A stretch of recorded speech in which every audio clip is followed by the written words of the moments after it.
What's up, guys? It is Thursday night, so it's time for another Thursday night grind. My name is Matt, and I run the American Edge. It's a small side business of sharpening. Tonight, we're going to sharpen a folding knife. This is a little teeny Kershaw.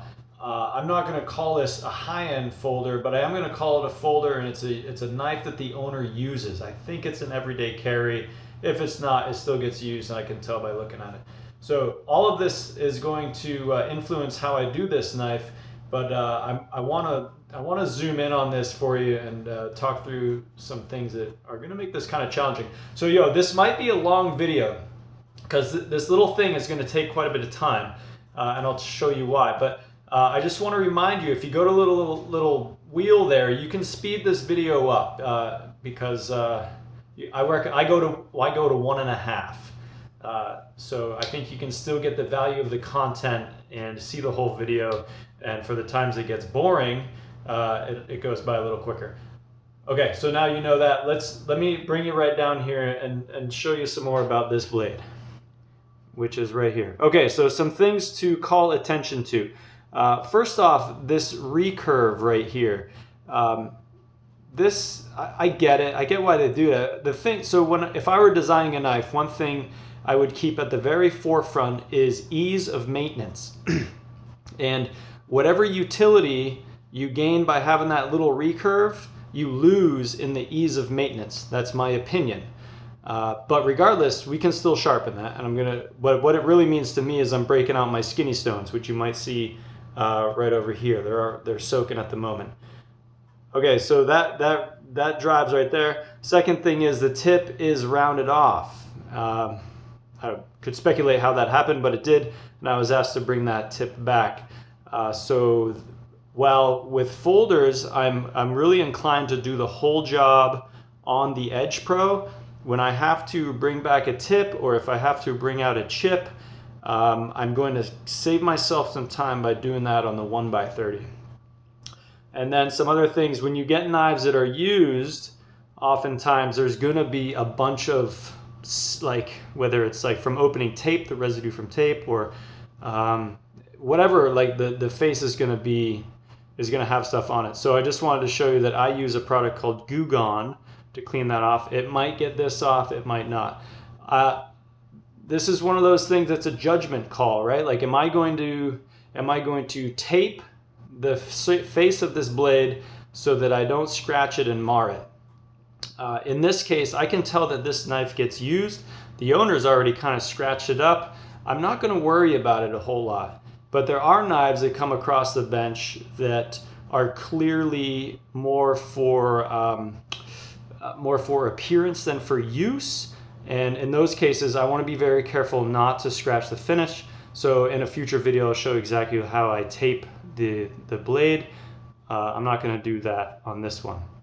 Okay, so some other things I just wanted to show you, so this is there's a thumb tab right here to open. It's also a finger thing. You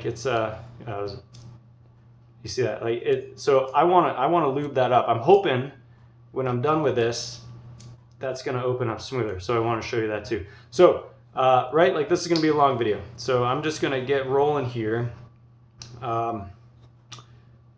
So first thing I want to do is clean the knife. Second thing I want to do is grind that tip back. And then I'm going to come to the Edge Pro. So let me get my Goo Gone.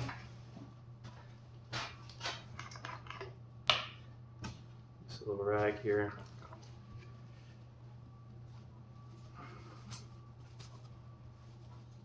Yeah, all right. So I'm not going to say this stuff is magical, but sometimes it seems magical. This is a circumstance where it worked quite well. Sometimes you got to let it sit and rub it in. Check it in the light. There was some residue on both sides. Okay, so that, and then just kind of wipe it off with a clean part of the rags. We'll clean it up before we send it home, but anyway, hopefully you can see that is a decent cleaning job. Pretty easy. Some knives I'll take to the wire wheel. This one I would not want to take to the wire wheel. Okay, so now we're going over the edge to the 1x30. I'm going to carry you over here.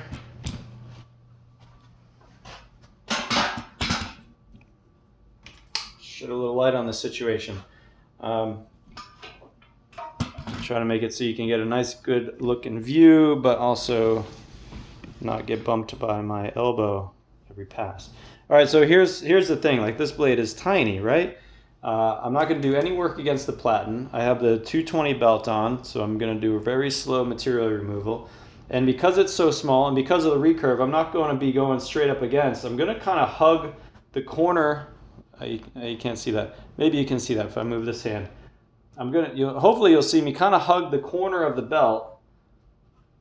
And I'm going to try to match the angle there. The goal here, it's not in terrible shape. There's no chips, but it's definitely, an edge isn't there. So I want to save myself some grinding, but really I want to bring that tip back. So let's do it.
All right, so this material is pretty soft. Hopefully you saw how light the passes were there. I'm sorry, I'm trying to get you a better light on this without blinding you.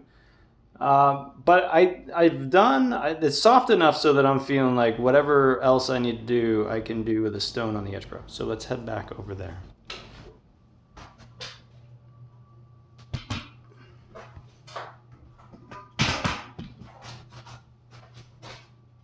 All right, you'll see I have this different guide on here. You might not have this. This is an aftermarket cell from Edge Pro. I have right under here, there's a magnet, which is a very nice addition to this system. What it's doing for me right now is it's sucking the face of the knife down to the table. And I've already set it up so that's like that. All right, it looks a little squirrely.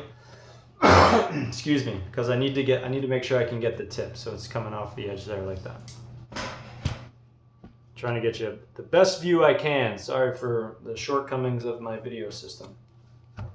Okay, so now, really what I just need to do is figure out what angle I want to do. So setting the angle by the post doesn't matter here because I'm not flat with the material of the knife, right? Like I'm riding on the spine and the face. So I just kind of need to, what I'm going to do is the marker trick. Even though I ran this over the 1x30, it is still, and that's the one thing. So some guys want to paint the whole edge. I pick a spot and not worry about it a whole lot.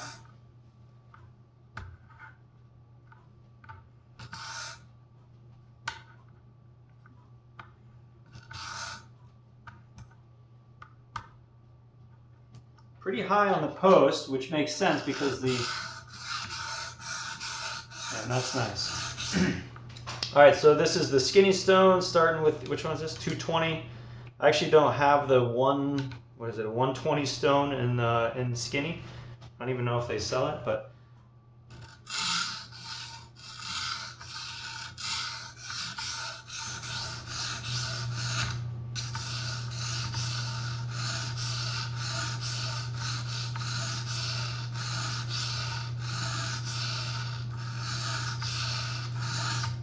paying close attention to the edge, the tip there. The other thing which I really like on knives, which is not on this knife, is what's called a choil, which is a little cutout right here so that you can get your knife, your stone all the way to the ricasso. What happens here is the blade, the thickness of the blade gets bigger as you approach the ricasso. So if you can picture the stone setting on here, one edge of the stone is sitting on a thicker part, so you end up, it's kind of hard to get that whole thing. That's a poor explanation. I'll do a better job in the future. But regardless, I have a full burr on that side. Let's try the other side.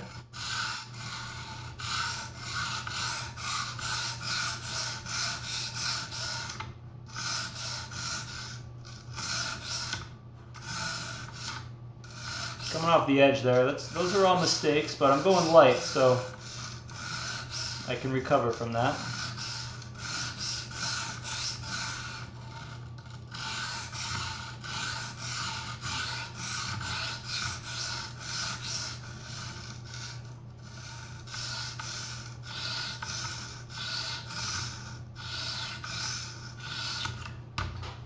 Let's check that out. Check for a burr all the way down, especially through that recurve there, which I'm getting a burr, which is great. So I'm actually really stoked. The point, the tip, I'm sorry, is looking way better.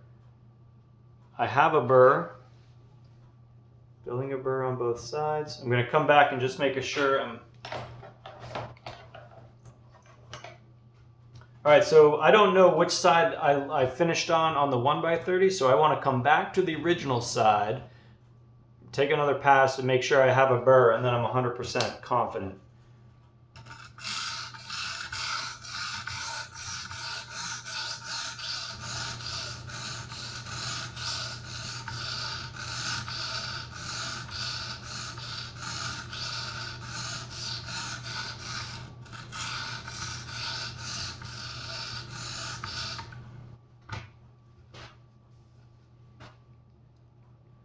I use my thumbnail just down the whole length of the blade, all the way to the tip. I'm getting it. Okay, so we're good. Going up to 400. Oh, you know what? You might be asking, like, do you need to step through every stone up to whatever your finishing grid is? I would say no. Oh, all right, so that was, I set the height for that. Now adjust the height for this.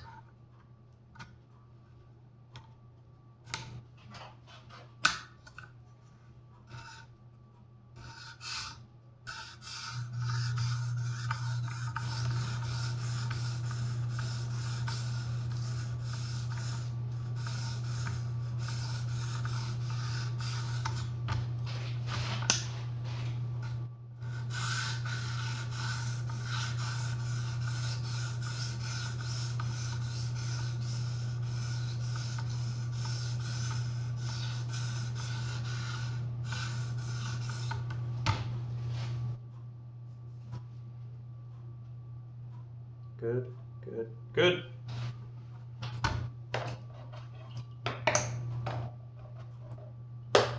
Going to 600.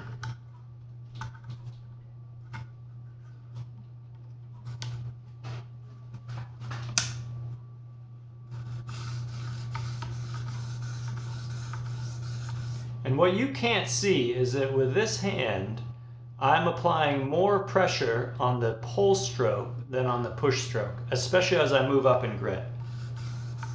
I'm actually applying almost no pressure in that direction, and I'm trying to do all the work in this direction.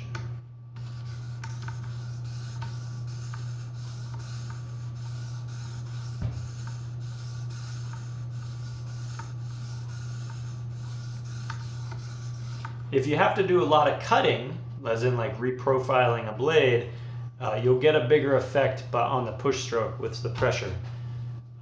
That's why I say up in the higher grits, I prefer to focus on pulling. And what you just saw me do is I'm trying to do a good job of keeping the table clean so that I don't scratch the surface because I didn't put any tape on it.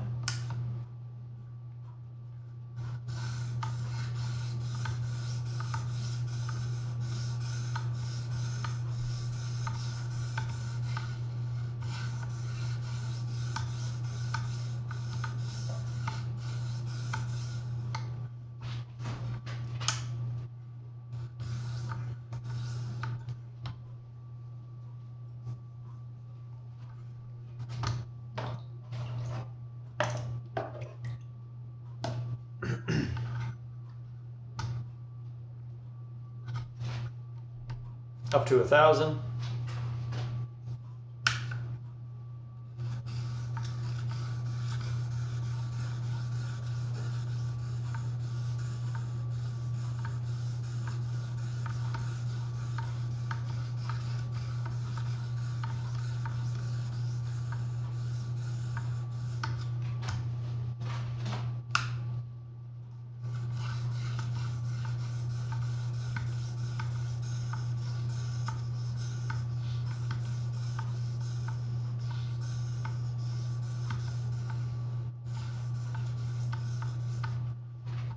Now, very low pressure. Let's clean this off.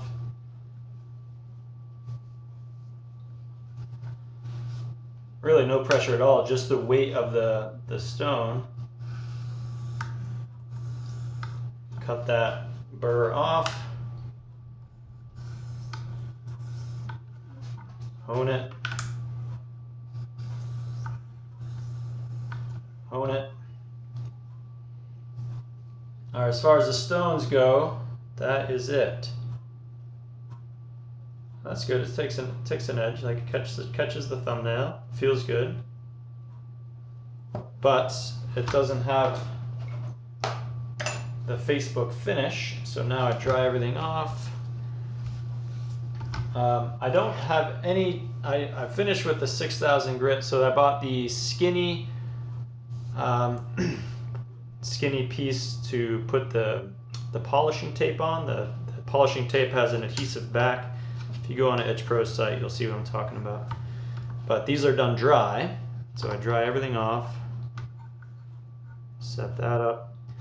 And what you're gonna find if you've never used these before is that you will cut them. Like you'll cut into the tape with a sharp knife. So I always do the whole blade in a pull stroke first.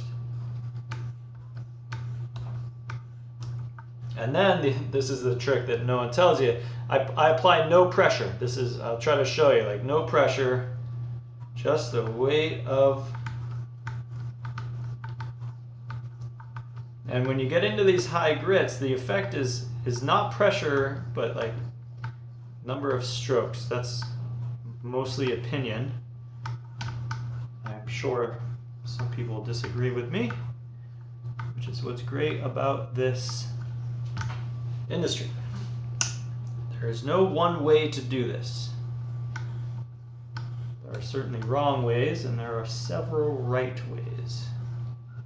Yeah, see, starting to bite. Not there yet.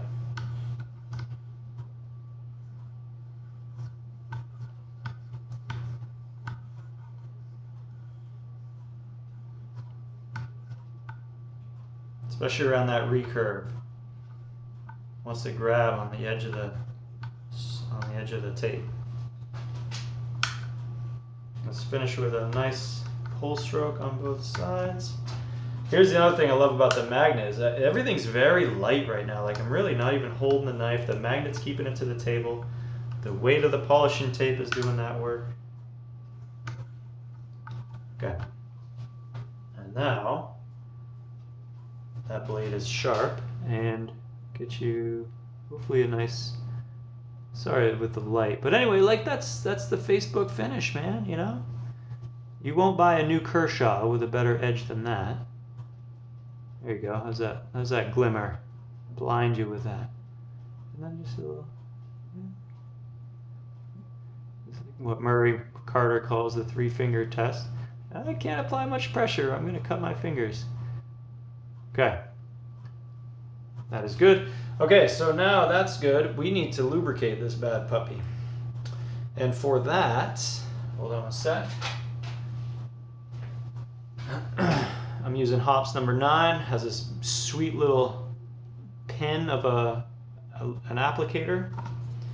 And I'm going to be going into all that rotating mechanism. Just dropping some lube in there.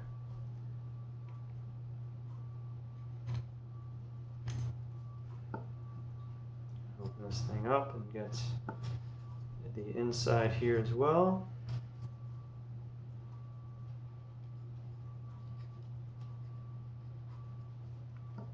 Now I'm going to work that lube in.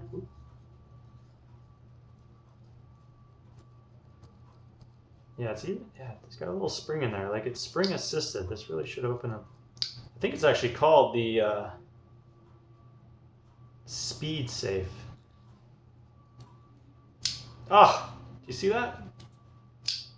I don't even have to throw a wrist at it. It's spring loaded. You just got to get it started. But man, it needed some lube. That's not bad. All right, now we got to wipe that down. Get all of the extra lube off of there.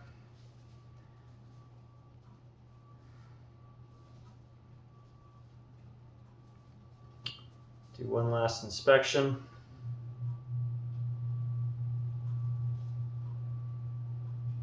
I don't know, hopefully you can see the tip is okay. I was thinking it would need, like, that 1x30 was a little aggressive on this steel. 1620 GRN. Honestly, I don't know if that's a model number of the knife or the steel type. Let me know in the comments. Okay. All right. Excuse me. Okay, if you have any other questions on folding knives, let me know. We'll do one in the future where I show you how I tape it. Let's just do this one more time. See, like, you remember how that was before? That's nice. And look, do you catch the glare? There it is. Yeah. All right. So for my business, that's a $20 job. $15 for sharpening, $5 for grinding the tip back. And it's going to go back better than it has ever been. At least the edge. That's it. That's a wrap. So 23 minutes. That's actually not as long as I was thinking. Please like and subscribe this channel. Every Thursday night I sharpen something. If you want to start a sharpening business, I'm here to tell you there's a tremendous amount of opportunity out there. And I'm busy now. I got a bunch of guys that I'm helping work with. And I've actually had some good news. Like, there's business coming in. So hat tip to all you guys that are making it happen out there. I'm stoked. Like, I'm so happy. If this is the impression that I leave on the world, or the mark that one of many marks that I leave, where I help people build a business for themselves, like, and that just opens up freedom, really. So that's where I come from. I'm kind of a big level type thinker on this, and although this is a small blue collar style thing, it has tremendous potential to radically change your life, like it has already done for mine. So if you're interested, let me know. I'll leave my my email in the description below, as well as a link to my website, the American Edge, or AmericanEdgeSharpening.com. And if you want to communicate with me, please leave a comment. I check them all out. So thank you for being here. Thanks for watching, and I'll see you next Thursday.